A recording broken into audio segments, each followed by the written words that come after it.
la semaine dernière, la voleuse, le magicien et puis la paladine, pardon, sont tombés lors d'un combat assez épique contre des hommes lézards.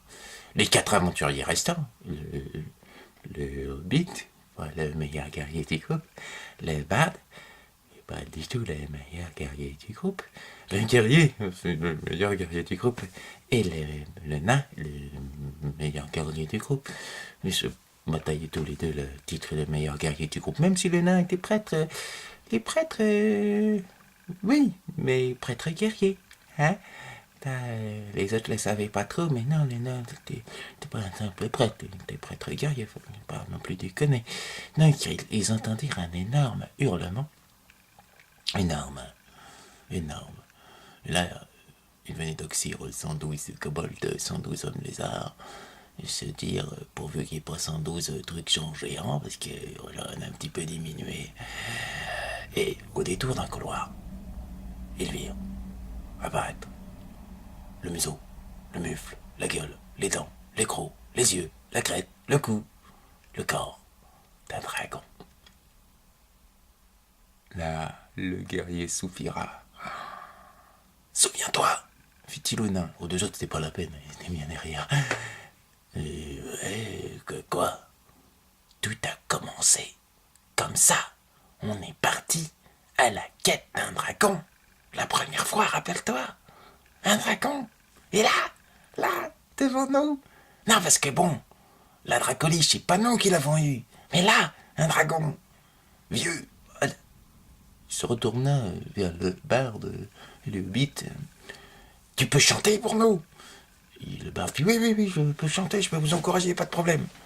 Tu saurais faire des attaques sournoises pour nous? Fit-il au hobbit. Oui, peut-être. Bon, essayer, quoi. Je vais essayer. On peut y aller, fit-il le nain. On peut y aller. Le nain but une petite lampée de bière, agrémentée d'un whisky nain, fabriqué à partir d'un brou très ancestral dans lequel il y avait des champignons hallucinogènes, tandis que ses pupilles se dilatent et que le corps du dragon se dévoile en entier au bout de ce couloir, dans la grande salle où tous les hommes lézards étaient tués. Remarqua bien la couleur du dragon, vert, une sorte de puanteur des marais capable de souffler de l'acide. Inspira profondément, saisit sa masse, regarda le guerrier une dernière fois, et puis chargea. Le guerrier sourit et emboîta le pas du nain. C'était pas très difficile d'emboîter le pas d'un nain. Le nain a des bonus lorsqu'il charge, certes, mais vu comment il est en armure et comment il a des petites pattes, il a tendance à vite se faire attraper et se faire frustrer les premiers coups portés. Les bardes gratta sa mandoline presque jusqu'au sang. Il s'arracha un bouton d'ailleurs. Quant au hobbit, il invoqua les pouvoirs de son œil d'araignée en souhaitant très fort se sortir de cette situation un petit peu problématique, en espérant que le dragon fît une illusion, par exemple. Mais ça aurait pu, mais ce n'était pas le cas. Le souffle acide qui cueillit le guerrier, le nain, et qui se projeta jusqu'au Bard et au Hobbit fut, comment dire, dévastateur. Les Bards sentit qu'il avait perdu tout le côté gauche de son anatomie et que sa vie n'allait pas tarder à le quitter. Le Hobbit se dit « Ah, bon ça, je vais devoir utiliser pour une deuxième fois le pouvoir de mon œil. » Le Hobbit, lui, il était trop petit, il avait juste perdu ses cheveux. Le souffle est passé juste ici comme ça. Quant au guerrier, au nain, c'était des guerriers de nains, quoi. Hein. Ils avaient bu quelques potions de soins au précédent combat en mettant de les donner à leurs compagnons. Ils étaient à plein, certes, mais après le premier souffle, on peut dire que je sois à la moitié. Bon, la moitié, c'était encore faisable. Le dragon sembla réinspirer pour un autre souffle lorsqu'il prit ses premiers coups dans la gueule. Alors, le nain, lui, la technique, il avait bien remarqué la façon dont la voleuse avait dû la bricoler. J'ai essayé de grimper. Le voleur, lui, le guerrier, lui, c'était simple. C'était les couilles. Eh oui, les couilles. Les couilles. Non, mais vous comprendrez pourquoi je dis le voleur une autre fois. Parce que c'est le surnom sur lequel on le connaît. Alors, je suis une méprise, mais c'est normal. C'est le fait que quand tu racontes une histoire, tu sais déjà tout ce qui s'est passé, enfin, a priori. Donc, au couilles du dragon, là, le guerrier, vu que c'était une femelle, bon, bah.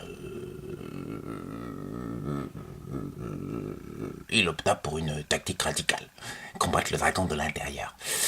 Et quand on a, lui, accroché aux écailles, continue à coups de marteau, bien accroché, hein, cela dit, bien accroché en bénéficiant de certains sortilèges, visiblement, qu'il avait acquis, on ne sait comment non plus, mais un prêtre se lançait des arts, des sortilèges exotiques des prêtrises elfes.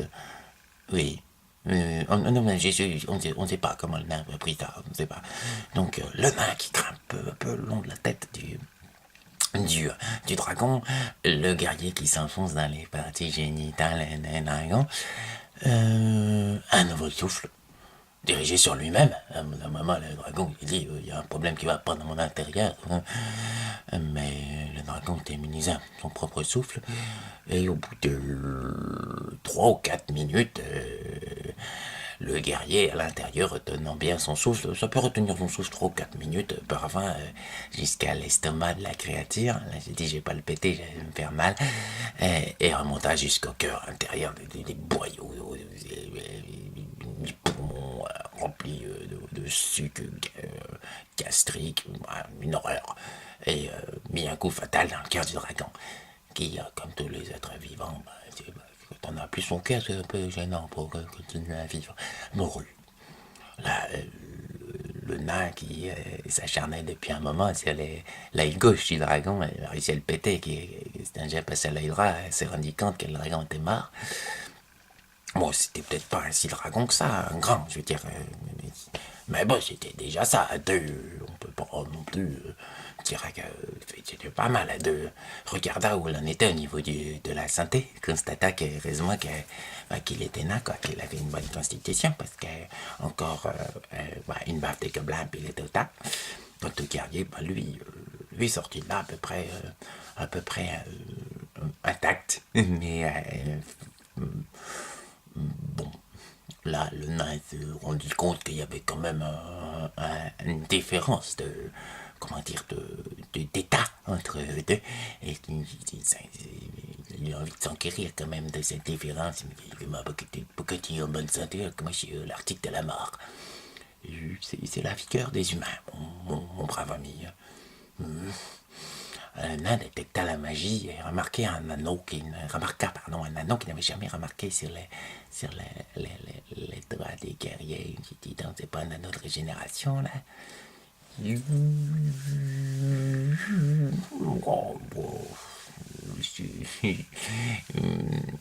y a peut-être eu quelque chose, effectivement, que vous n'aviez pas remarqué dans la caverne des Médus et des Gorgones. Je mets un anneau, j'ai préféré me taire quand j'ai vu ce qui faisait la ceinture sur le paladine. C'est peut-être un anneau de régénération. Tu veux voir la lever pour me le passer pour voir si ça marche. Le guerrier s'est retiré l'anneau, mais il ne put pas. Et il entendit une même légère voix dans sa tête. T'entends quelque chose, Finna? C'est bizarre, il y a quelque chose dans ma tête. Qu'est-ce que c'est? Ça me dit de... Oh non, fit le guerrier, pas ça. Quoi, Finna? Quoi? La suite la prochaine fois.